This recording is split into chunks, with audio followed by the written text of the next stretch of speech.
Today's courtroom drama takes us deep into the world of housing disputes, where one missed deadline, one lost key, or one unfinished apartment can turn into a legal battle with real consequences. At the center of this case is Miss P, a tenant who was promised a move-in date by July 31st. But when that date came and went, she found herself still unhoused, waiting, and confused. On the other side, we have the property management team insisting they were doing their best, installing appliances, fixing outlets, and juggling a massive complex with limited staff. The big question is, did the landlord truly honor the court's consent order, or was Miss P unfairly left in limbo? Stick around, because as we'll see, the judge won't just be weighing excuses, but also balancing the human cost of housing delays. And trust me, the reaction when the judge hears about the missing keys, you're not going to want to miss it. Let's call the case of Hampton to Clover Lane versus Amina. Is it Issa?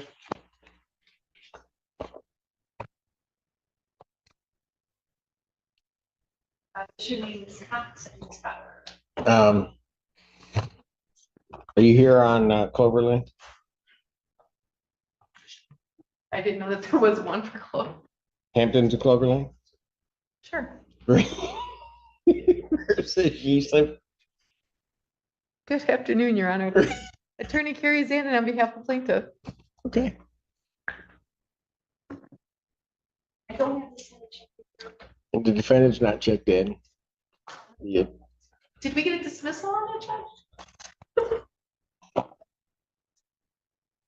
Judge? We don't have one. Here's where things start to heat up. The plaintiff's lawyer is laying out a clear timeline. Miss P should have been rehoused by July 31st. But when that didn't happen, they reached out, only to get silence until August 8th.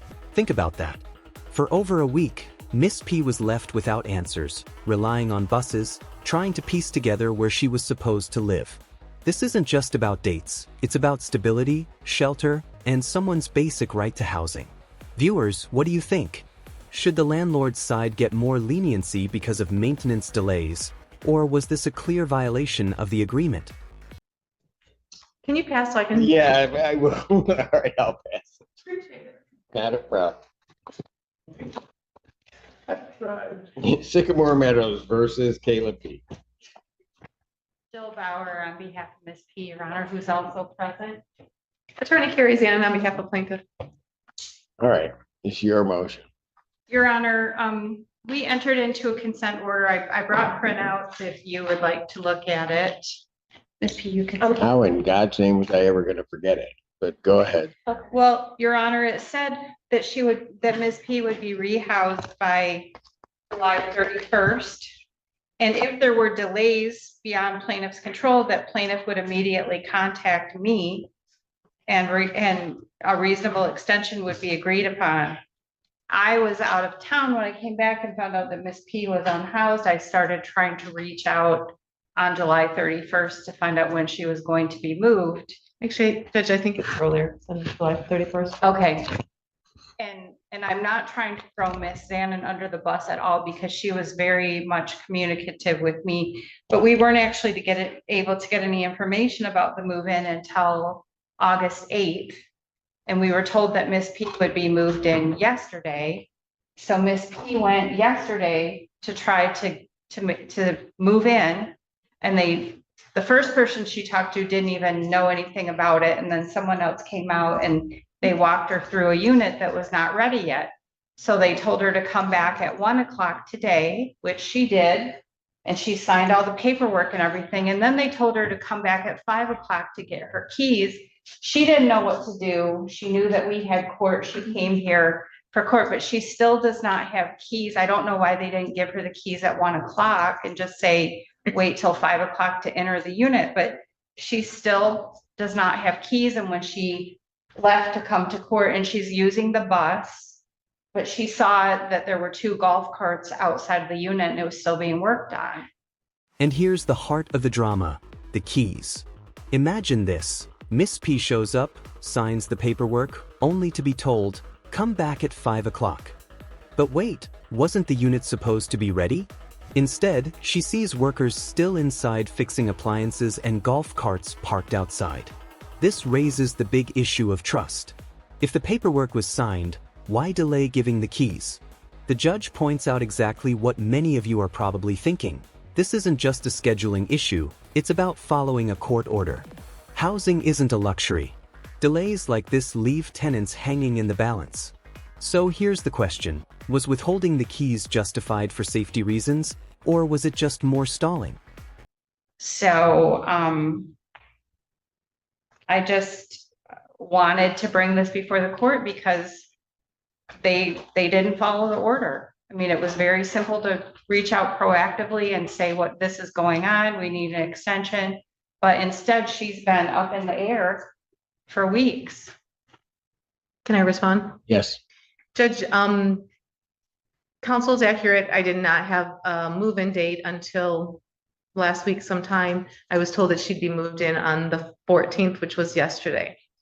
As to today's incidents, I actually talked to my client and I was on speakerphone, and Miss P was in the office while I was on the phone with her. They were going through the move-in process. They had actually gone through a walkthrough yesterday. There was an exposed outlet that my client didn't feel comfortable moving her in yesterday. They had a conversation. They also told her that they were going to put the appliances in today, which is why the keys weren't handed to her, because the maintenance was in there putting the appliances in today.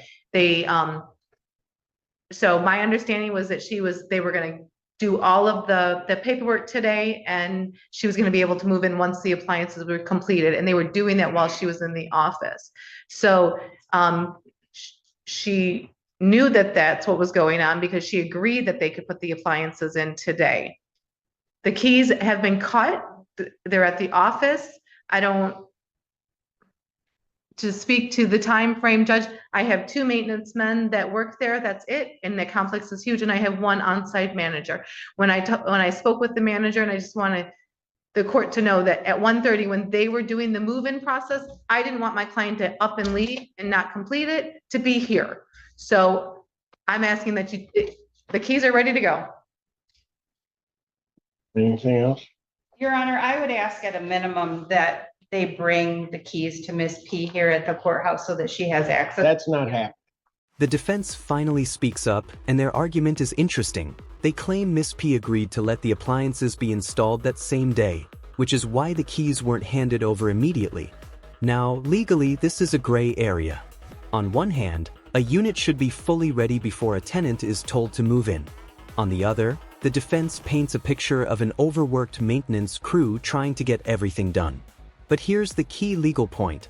Once a consent order sets a deadline, excuses like, "We only have 2 workers" don't carry much weight in court. The court is looking at compliance, not convenience. Do you think the judge should hold the landlord accountable here, or give them a pass because progress was technically being made? Is there somebody at the office?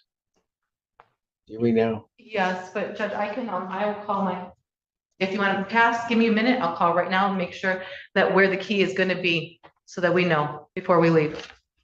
Quarter past a minute. I just want to make a record. You're going to have to take the bus back to 6. We hear that, but maybe the decision that should have been made is she could have done something via Zoom, something else, so that she's there to pick up the keys if the keys were going to be ready at 5. These are problems that are being created that don't have to be.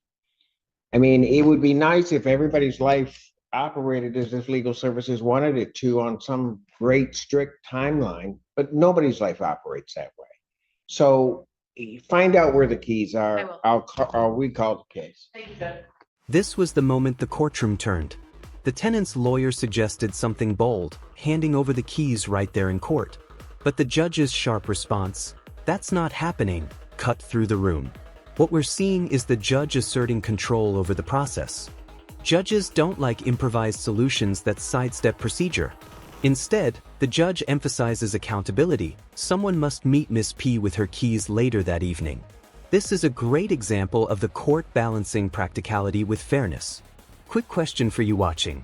If you were in Miss P's shoes, would you have trusted that the keys would actually be there waiting for you at 6:30?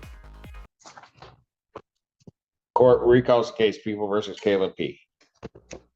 Attorney Carrie Zanon on behalf of. Jill Bauer on behalf of the. Maintenance will have the key, we'll take her at the unit. I was gonna say 6 o'clock. How long does it usually take you to get from here to there? Like about an hour. Then I'll call back and I'll tell them 6:30. Okay. All right, so somebody's gonna meet her with the key. Anything else I need to do on this? Not for me, Judge. No, I don't think so. All right, so with reference to the motion to show cause, I'm gonna deny the motion. I'm gonna deny any request for sanctions and or costs.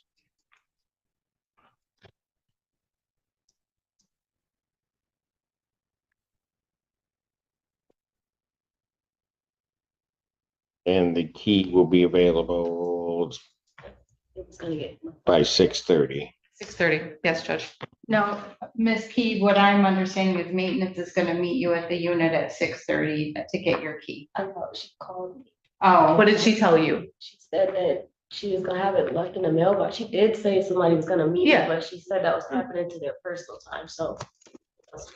Left in the mailbox. Okay, I'll reach out to them before I leave as well. okay, thank All you right. Slowly. Thank you. Thank you.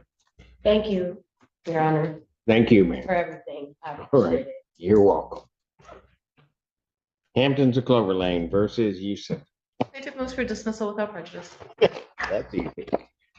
Case dismissed, that's without prejudice. Thank you. Best way to end the docket. Yes. And just like that, the judge denies sanctions and dismisses the motion, but ensures that Miss P will finally get her keys later that evening. No penalties for the landlord, no fines, just a directive to follow through. This case reminds us of a tough truth about housing law. Sometimes even when the court sides with you in principle, delays and confusion can still leave tenants scrambling. What do you think? Was justice really served here? Or did Miss P deserve stronger protections? If you found this case as shocking as we did, make sure to hit that like button, share your thoughts in the comments, and don't forget to subscribe for more jaw-dropping courtroom breakdowns. Until next time, stay tuned, because the next case might be even wilder than this one.